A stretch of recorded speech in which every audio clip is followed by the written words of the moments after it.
After over a week in the custody of the Economic and Financial Crimes Commission, the former Minister of Interior, Mr. Abba Moro, and the former Permanent Secretary in the Ministry, Mrs. Anastasia Nwobia, and the Director for Procurement, Mr. Alex Alabayemi, were arraigned before Justice Anguli Chikere on an 11-count charge of advance fee fraud and other offences. The minister and his co-accused persons were alleged to have defrauded several Nigerians through a job scam to the tune of over 676 million naira. They were also accused of contracting the employment process through selective bidding contrary to the Procurement Act. All the accused persons pleaded not guilty to the charges. The court deferred the hearing in the bail application filed by the accused persons to allow the Anti-graft agency the opportunity to respond to the application.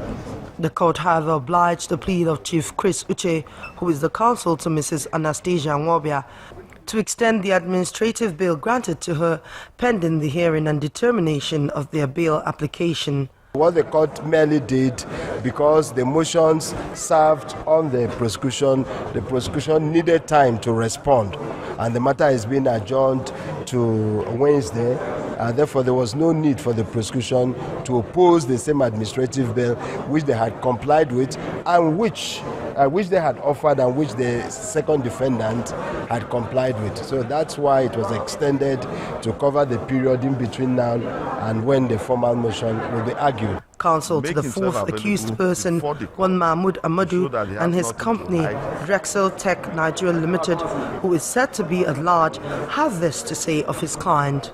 Very, very shocking and surprising to read in the charge that Mahmoud Ahmed, who was never invited by EFCC, was declared on the charge as being at large. He is not at large.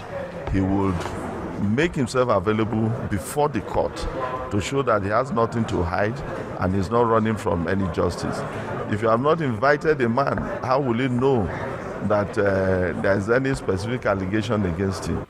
Justice Anguli Chikere, however, remanded the former minister and the director of procurement in the ministry in prison custody until the 2nd of March 2016, when the bail application will be heard. Amaka Okafor, Channels Television News.